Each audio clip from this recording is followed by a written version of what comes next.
Good morning. This is your Barbados Today morning news update for Friday, February 14. A father whose son is in Wuhan, China, says he longs for his son to come home, but he understands that public safety must come first. Andrew Cave has been sharing his story in an interview with Barbados Today's Colville Munzi. He says while his son Elijah is coping with much support from the government and Chinese officials, it feels like he has sent his child off to war. Cave, a member of the opposition People's Party for Democracy, is however determined to remain strong for his son. I speak to Elijah every single day, and I tell people every day that Elijah Cave is my hero. Elijah has not once asked me, Daddy, when am I coming home? He has not once asked me if the authorities are sending for him. He has not once complained and said he doesn't have enough water, food, or money. Elijah Cave is a fighter. Elijah Cave is my hero, and I love him so much. Right? And all I can do from my position is to pray, and I thank all my family, my friends, my colleagues, my comrades who pray for me and pray for Elijah and the other children who are in China. All we can do is pray, because obviously, I don't really want to emotionalize the situation and say, well, listen, the government can extract them, where they don't extract them. We still have a responsibility to our families and our residents here in Barbados. So we still want to work within the confines of our government and authorities and take their lead on what it sees best is for the country. Cave revealed that his son is following all the safety guidelines, such as wearing his mask and leaving his room only if necessary. He described Elijah as a fighter, but called on the government to ensure his son and other Barbadian students in Wuhan receive psychological support. When I met with the CMO, along with the other parents and the government officials, two Mondays ago, I specifically asked the CMO about providing psychological support, which is very, very, very important, because as you could appreciate, the mental always affects the physical. And obviously, if the physical is compromised, obviously it's possible that his health could be compromised.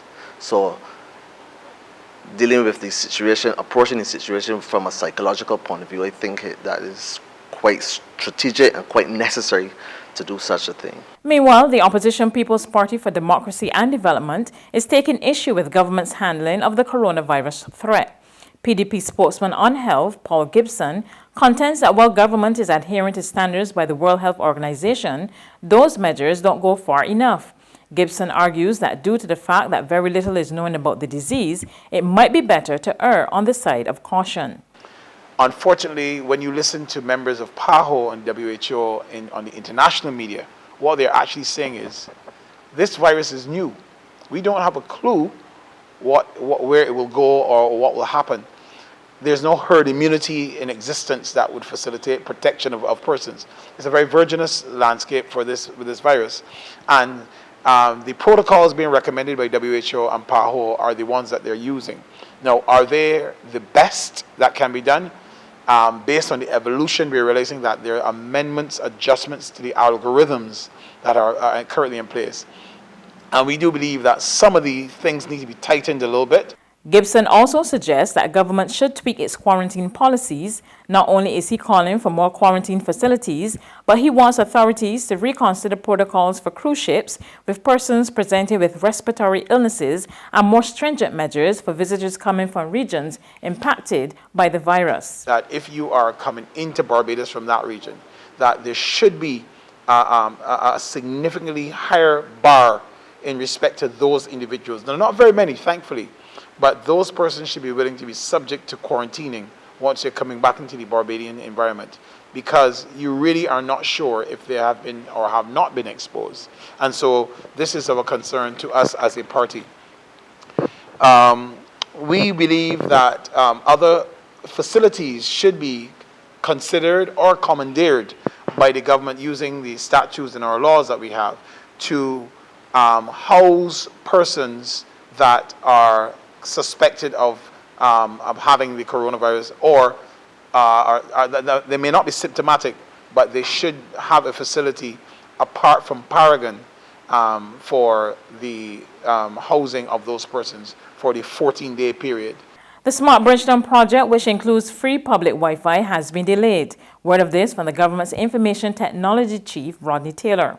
He explained that a delay in obtaining a vendor to offer the service has forced officials to set a new implementation date. There were some delays with respect to the public tender, and we are in the stages now. The tender has closed, and we're in the stages of evaluating the tenders that we received, and we hope that by the end of the financial year, which is March, we're able to sign off on a vendor and start with the implementation of that. And then we'll move into a phase of smart parking, where we'll eliminate the need for cash payments as well, and you're able to use a mobile app to identify available spaces in Bridgetown. So we hope that by the end of the financial year, which is March, that we're able to select a vendor and start the implementation of the Wi-Fi in Bridgetown. There's regional and international news after this short break.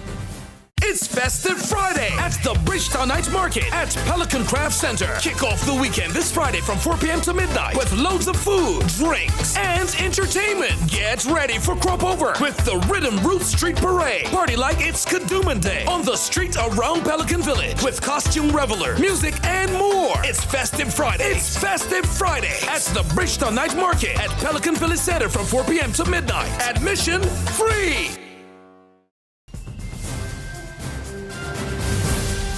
To regional news now, in Guyana, officials have been examining troubling security threats to CARICOM member states as they seek to deepen cooperation to tackle crime. More in this report from Capital News in Guyana.